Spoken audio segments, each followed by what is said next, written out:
Bonjour et bienvenue dans Inspirationnel, le podcast pour s'aimer et vibrer sa vie. Je m'appelle Alexandra, je suis coach de vie certifiée, entrepreneuse et fondatrice d'Alexandra K.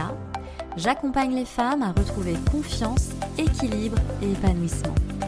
Je suis convaincue que nous avons toutes et tous droit au bonheur et qu'un simple déclic peut rallumer la lumière en nous. Ma mission ? Éveiller les consciences et guider celles qui se sentent éteintes vers plus d'amour et de clarté intérieure. Dans ce podcast, je vous partage chaque semaine des outils et des réflexions autour de l'amour de soi et de la reconnexion à soi pour vous aider à avancer avec authenticité et sérénité. Et une fois par mois, une experte viendra enrichir notre voyage avec son regard éclairé. Alors, prête à rayonner ? Installez-vous confortablement, l'épisode commence maintenant. Bonne écoute!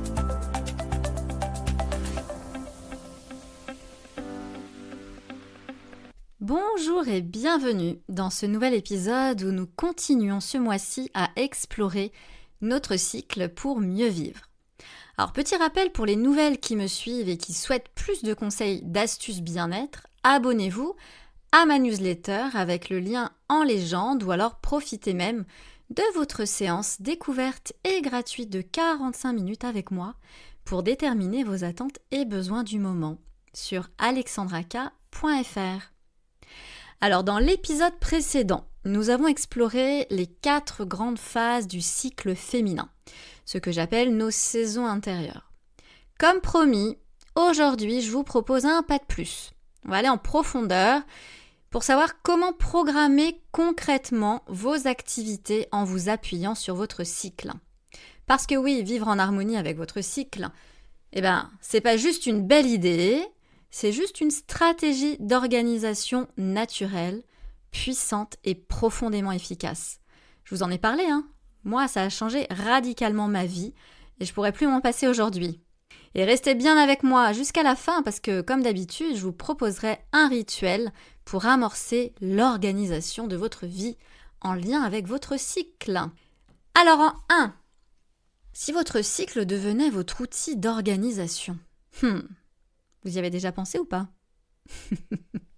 Moi, pendant longtemps, j'ai essayé de fonctionner pareil chaque jour, toujours efficace, toujours productive, à me retrousser les manches, allons-y gaiement, on y va tête baissée, mais en fait, ça marchait pas.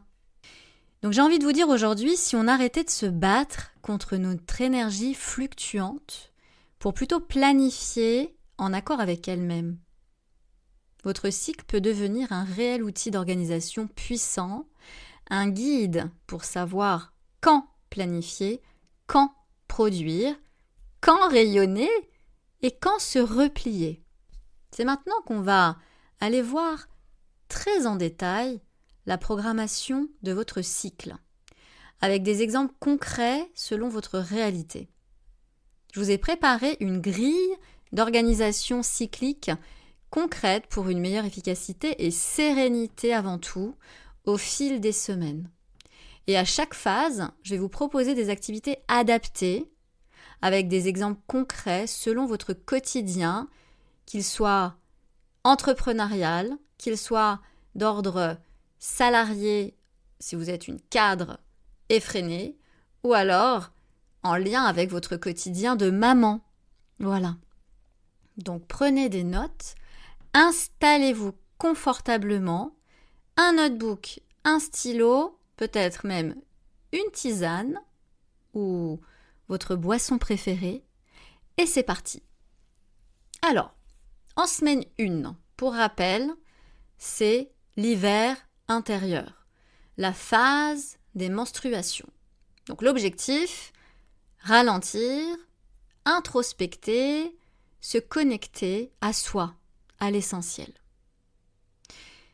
Alors, pour une maman active, moi ce que je préconiserais, c'est vraiment de prévoir des temps calmes avec les enfants, donc de la lecture, des jeux, mais vraiment qui amènent à l'introspection, donc soit des perles, du dessin, pourquoi pas de la pâte à modeler.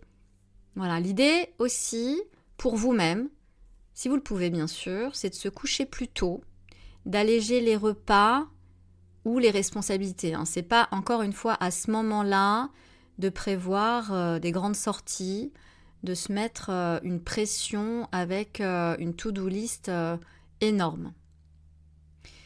Pour une entrepreneur, là, c'est de placer les rendez-vous les plus légers, de planifier, pour le coup, des bilans, de prendre un moment pour écrire sa vision du mois. Pour une cadre ou manager, évitez absolument les prises de décision. Déléguez si possible. Travaillez en télétravail, encore une fois, si possible, ou alors en posture d'observation, de réflexion, d'introspection. Donc l'idée, sur cette semaine-là, cette phase hivernale, c'est de prévoir du journaling, de la méditation, des bilans personnels ou professionnels, de mettre en place une visualisation aussi, d'avoir une vision stratégique mais douce. Voilà. L'idée, c'est de poser des intentions, pas des actions, et d'avoir des rendez-vous introspectifs sur vous-même. C'est à ce moment-là qu'on peut prendre des rendez-vous pour soi, se faire du bien, donc des soins du corps, du visage, un petit massage par-ci par-là, une petite balnéothérapie, thalassothérapie, ou alors directement des rendez-vous avec un thérapeute ou un coach. Prendre soin de soi, c'est vraiment cette semaine-là qui est la plus propice. Moi, je vous invite aussi à développer votre communication avec votre entourage. De pouvoir le dire, l'exprimer, comme quoi c'est votre semaine de menstruation. Et puis, pourquoi pas à votre conjoint, à vos enfants, avec les mots qui leur parlent bien sûr, de leur exprimer que vous avez besoin de temps pour vous, de repos, de calme. Si vous le pouvez, dites-le, que c'est votre période des lunes, des menstruations, ou des règles, tout simplement, et que vous avez besoin de calme, et que là, les grands dîners, les grandes discussions, c'est pas pour ce moment-là, d'attendre un petit peu. Vous verrez. De dédramatiser un petit peu la chose, d'exprimer librement votre mode de fonctionnement en lien avec votre cycle, peut vous soulager grandement. Alors la semaine 2, donc dite de printemps, c'est le printemps intérieur après l'hiver, donc c'est la phase post-menstruelle, folliculaire. Donc là l'objectif, pour rappel, c'est de se lancer, il y a un nouvel élan. On initie les choses, on structure. Alors pour une maman, l'idée, ça va être de démarrer une nouvelle routine familiale, d'introduire une nouveauté ludique ou un petit projet perso, laissé de côté. Pour une entrepreneuse, pourquoi pas créer du contenu, lancer un nouveau programme ou un nouveau service, planifier des communications sur les réseaux sociaux, commencer un peu à s'exprimer et à sortir de sa tanière. Pour une cadre ou manager, c'est à ce moment-là qu'il est bon d'animer une réunion stratégique, de motiver ses équipes, d'organiser pourquoi pas une journée de co-construction, brainstorming. Vous voyez un petit peu l'idée. Donc en gros, pour cette semaine de la phase 2, ça va être de programmer des lancements de projets, de collaboration, de planification, d'élaboration de nouveaux outils, de structurer des nouvelles idées, des nouvelles routines ou un nouveau process. C'est vraiment une période dynamique où l'énergie est là et on a envie en fait de rentrer en action. On la ressent, cette énergie. En semaine 3, donc dite semaine de phase d'ovulation, c'est l'été intérieur.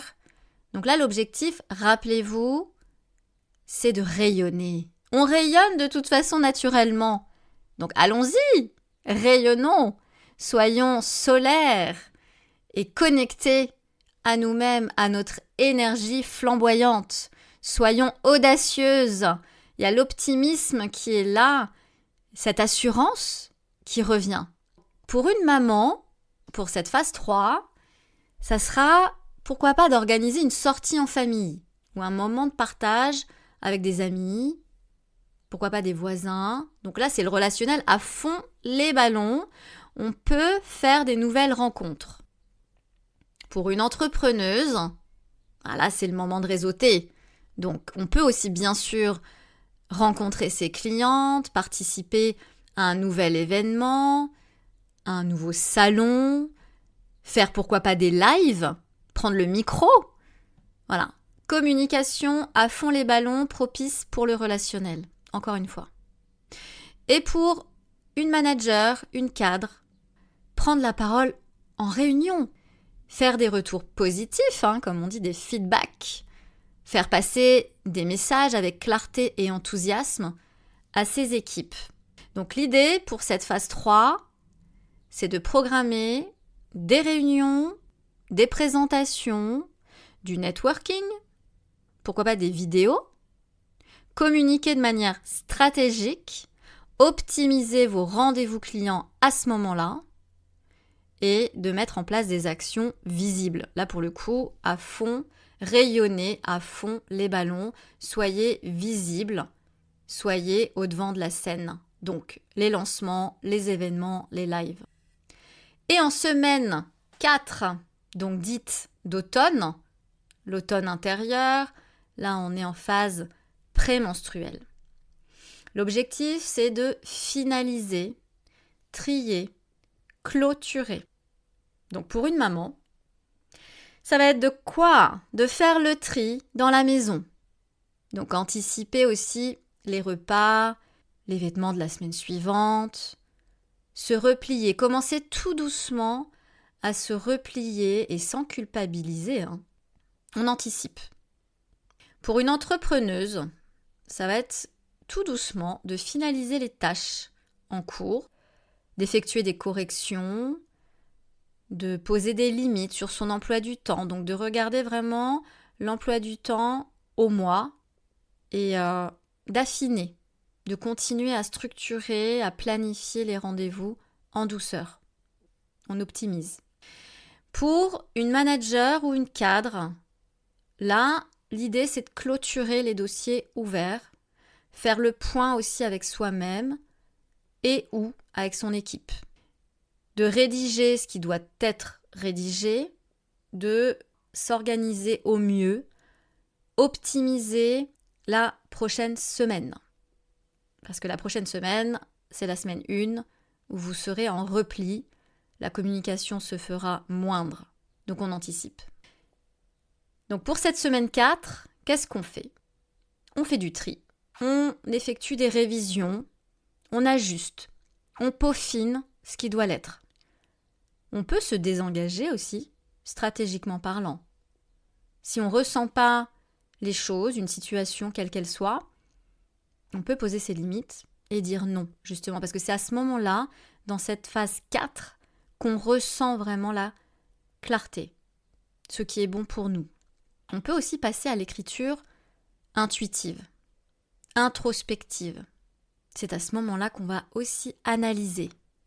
Il y a notre esprit de synthèse là qui est vraiment à son paroxysme. On peut faire un retour sur ses expériences, faire un bilan, voir ce qu'il en ressort aussi, ce qui est positif, ce qui est un petit peu moins et ce qu'on peut changer.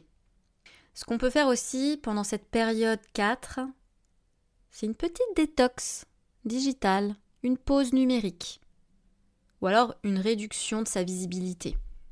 Parce qu'on commence à entrer en douceur dans la phase 1 dite de réflexion, d'hibernation. Alors, le rituel de la semaine. Moi, je vous invite à effectuer un tableau de bord cyclique, à vraiment vous servir des 4 phases de votre cycle pour organiser votre agenda. Moi, c'est ce que je fais depuis 2023 maintenant. Et je vais vous partager mon secret, qui fonctionne plutôt pas mal, avec un rituel simple à tester. Déjà l'idée, je ne sais pas si vous utilisez un agenda papier ou digital, mais en tout cas, ça va être possible pour les deux. Donc ça va être de prendre votre agenda et déjà de sélectionner 4 couleurs. Une couleur par phase. Donc je vous rappelle, la phase 1, du jour 1 au jour 7, dite hivernale, donc période de réflexion. La phase 2, du 8e jour au 14e jour, donc la période de printemps, période dynamique. La phase 3, c'est la période expressive, la phase d'été intérieur. Et la phase 4, c'est du 22e au 28e jour, environ, en fonction du cycle de chacune. Donc c'est la période créative, dite automnale. Donc une couleur par période. Déjà, sélectionnez une couleur à chaque fois. Et vous allez repérer chaque phase de votre cycle. Donc dans les épisodes précédents, je vous avais donné des rituels pour commencer à écouter votre corps, commencer à voir comment il réagit, faire un lien avec votre cycle et noter votre cycle où vous en êtes par rapport à vos sensations physiques, vos réactions et faire un pont avec ce que je vous ai déjà dit dans le précédent épisode en fonction de chacune des phases. Donc vous avez choisi vos couleurs, vous avez repéré les dates de votre cycle. Donc l'idée, ça va être de partir de maintenant. Quel jour on est aujourd'hui? À quel moment de votre cycle êtes-vous?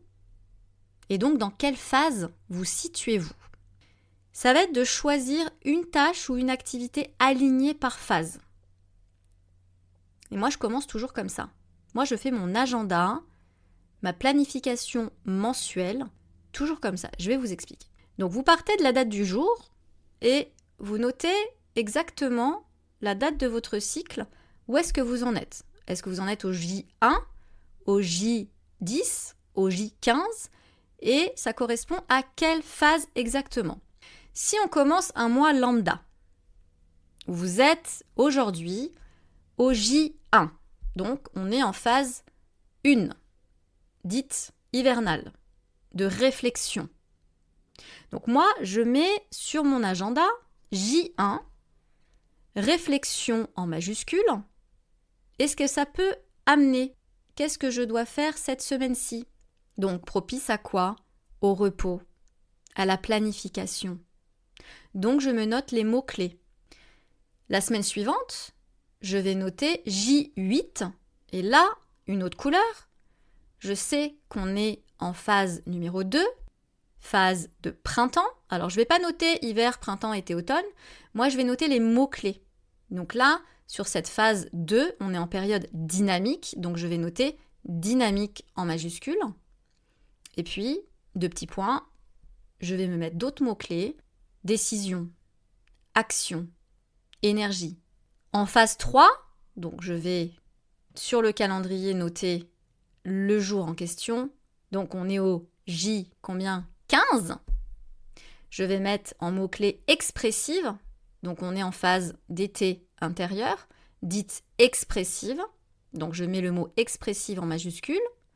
Et 2 points, ce dont je dois penser à faire ce mois-ci. C'est quoi? C'est propice au relationnel, aux séances pour moi, au réseautage, au networking, au contrat. C'est là que je dois prendre la parole. Donc si je peux placer mes événements à ce moment-là, c'est là où je vais rayonner. Donc voyez ce qui vous parle à vous et notez les mots-clés. En tout cas, à chaque fois, la phase avec son mot-clé principal. Pour cette phase 3, on est d'accord, c'est expressive. Et 2 petits points, les mots-clés qui vous correspondent par rapport à votre situation, que vous soyez maman, entrepreneur ou cadre, manager, etc. En tout cas, dans toutes vos situations, quelles qu'elles soient, au niveau par exemple relationnel, on peut jouer du relationnel à n'importe quel niveau. Et ensuite, la phase 4, donc je vais au J22 et je note créative en majuscule parce que c'est cette phase-là, automnale, dite créative, je mets ce mot en majuscule, 2 petits points, je vais mettre quoi? Organisation, optimisation. C'est à ce moment-là que je dois penser à peaufiner, ajuster, mettre les choses en structure et faire du nettoyage. Est-ce que c'est OK pour vous? Moi, je vous demanderai de m'écrire en commentaire si ce rituel vous parle et bien sûr de le mettre en place, d'organiser votre agenda, encore une fois qu'il soit papier ou digital, avec des couleurs, de toujours commencer votre planification mensuelle comme ça, avec ces 4 phases, de programmer déjà sur votre agenda et ensuite, ça sera vraiment très simple parce que quand vous aurez des rendez-vous à mettre en place, vous allez voir d'un coup d'œil votre cycle. Est-ce que c'est OK? Pas OK. Si vous avez le choix au niveau de la date, bien sûr. Là, ce que vous allez faire pour cette semaine, ce rituel de la semaine, vous allez vous bloquer un créneau adapté à votre vie perso et pro. Et puis, vous allez aussi laisser un espace libre pour du repos ou de l'imprévu. Et en fin de semaine, vous allez noter dans un coin qu'est-ce qui a été fluide pour moi cette semaine? Où est-ce que j'ai forcé? Que puis-je ajuster pour la prochaine fois? Et puis petit à petit, vous allez construire vraiment une organisation sur mesure, en respectant vos élans naturels, donc en lien avec votre cycle. Après, si vous avez un cycle irrégulier, vous pouvez ajuster, voir en gros, si c'est irrégulier de quelques jours, vous allez pouvoir vous connaître petit à petit, ça va devenir un réflexe et de connaître les prémices de la semaine 1, la semaine 2, 3, 4, etc. et ajuster en fonction. Toujours aussi vous écouter et être en lien avec ce que vous ressentez dans votre corps. Ma conclusion pour cet épisode, donc vous l'aurez compris, s'organiser en fonction de son cycle, c'est pas un luxe, c'est vraiment une stratégie d'alignement et de puissance intérieure. Donc dans le prochain épisode, je reçois Siam Lo, naturopathe, pour parler d'alimentation, de régulation hormonale et de vitalité féminine, toujours en lien avec son cycle. Donc ça va être un échange riche et inspirant que vous ne voudrez surtout pas, j'imagine, manquer. Alors moi, je vous donne rendez-vous la semaine prochaine. Avant ça, prenez soin de vous. Et si cet épisode vous a inspiré, venez me le dire en commentaire.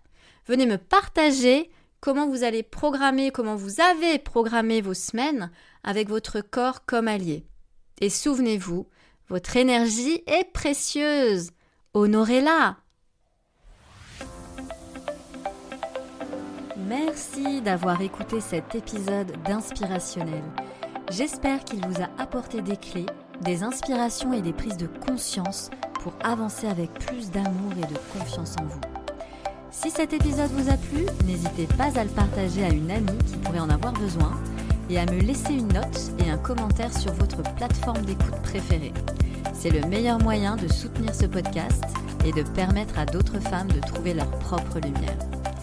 Et si d'autres sujets vous intéressent et résonnent en vous actuellement, faites-le moi savoir aussi en commentaire et je créerai des épisodes dédiés spécifiquement selon vos demandes.